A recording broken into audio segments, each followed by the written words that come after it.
Doon banda kuya oh. Yun ang gagawin mo bahay. Mo na tutukuran ng balay.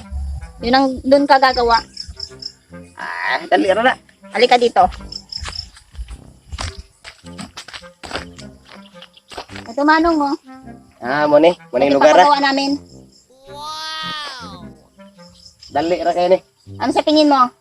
Sakto na ba itong hollow blocks na to? Sa block. Murag gamay ra na kuwang ra. Kulang pa yan? Kay plano na ko sa imong balay, buhatan og imbudo ang babaw. Magaling ka ba talagang kumawa manong? Siyempre, buhatag imbudo para sa laan sa grasya. Para daghang grasya mo sud sa inyong balay. Kining gidakuna ko sa panpan ninyo god. Bana-bana na kung balay matukod na ko ani. Mga unom kadupa ang gitason. Upat kadupa ang gilapdon, habugon 5 kadupa. Bakit wala ka bang metro? O sa metro ka na metrosan? Oo. Dili na uso karon eh. Ang gamit karon dupa-dupa, im-im, mata-mata ba? Bago na ngayon? Bago na style mga karaan na gamit ng metrosan. Ana karon mata-mata na. Magaling ka talaga. Wala nang metro-metro. Pangutan-on mo akong dili. Ako daghan kong experience. Ako arkitek. Kanang SM Ayala. Oo. Ako'y arkitek ana engineer. Katabang kong trabaho gana sa Malacañang Palas. Eksperto ko sa mga buhat sa balay. Kini bana-bana sa imong bana, ingon ng bana nga 5 ka adlaw. 3 ka adlaw, human na ni, barog na ni. Basta isang linggo, matapos, kasi minamadali ito ng asawa ko, pauwi na siya. Bisag 2 ka adlaw kaya ra ko humanon ni balaya. Asan yung mga gamit mo, manong? O say gamit. Gamit sa construction. Di na kailangan magdaglag gamit. Kamoy nagkuha na ko, kamoy mag-andam gamit. Damoy mga gamit niya, pala, bara, metrosan, martilyo, gabas.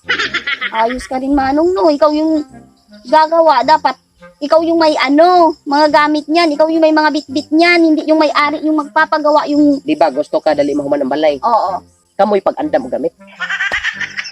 Dadaan na rin kayo, magsugod ko rong adlaw. Oo, saglit meron ako dun sa bahay. Kukunin ko, manong. Dali Ayos ka rin, no? Ikaw yung magtatrabaho. Gamit siyempre namin yung kamoy gusto mahuman yung balay eh. Pwede mo ko nilayasan ako ni, di ko ni idayon. Ayos din to, ha? Iba din to, ha? Oh, diyan ka lang, ha? Kukunin ko, ha? Pagdali, Baka umalis ka. Sabay. Paglikin sa tayo. Busit na trabahador na to. Ako pa talaga pinakuha ng mga gamit. Dapat dala-dala niya to. Ay, naku, kundi lang talaga minamadali yung bahay na yan. O, manong, ito na yung mga gamit. Mayo kayo, ginahan mo tanan. Alis na ako, manong, ha? Ano bahala dyan? Asa ka? Pupunta na sa bahay. Balik sa... Buanga. Wako hilper ba? Ma'am, ano lang ba? Wako hilper. Ako, panday mason ko. Di ko kabaw mo trabaho anang trabaho sa helper. Pwede, ikaw lang helper sa anak ko, ma'am. Di ko na trabaho ang pagkaut eh. Panday mason ako. Isang linggo lang ito tatapusin, eh. Di ba gusto ka dali mo human yung balay? Oo. Ay, ka sa helper na ko. Ano ba gagawin dyan? Bigsan mo na. Taunti na danapita ko, anak, kana. Para sa, wala, haligi. Di na ako trabaho ang pagkaut ko kay panday mason ako. Di, dapat, ari, atras ko, te, atras. Ya. Oh, taunti na kay para haligi. Wako helper god. Ika sa helper ha. Paspasin na para dali mo human yung balay.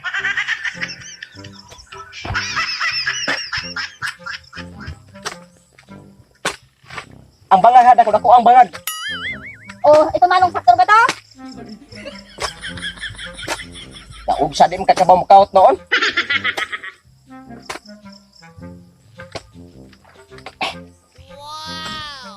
Maghuman na dato, upat ka bangag, kauti. Saglit lang, manong. Naman. Ako yung may-ari nito. Ako yung nagpapagawa. Tapos ako yung utusan mo magpala-pala dyan. Ikaw, anong ginagawa mo magtabako-tabako lang? Ako yung magpapasahod sa'yo? Ma'am, panday mason ko. Dili ko hilper, di ko kumao mo trabaho na. Gusto makadali mo human yung balay, ikay kaut, ikay hilper. Pwisit ka!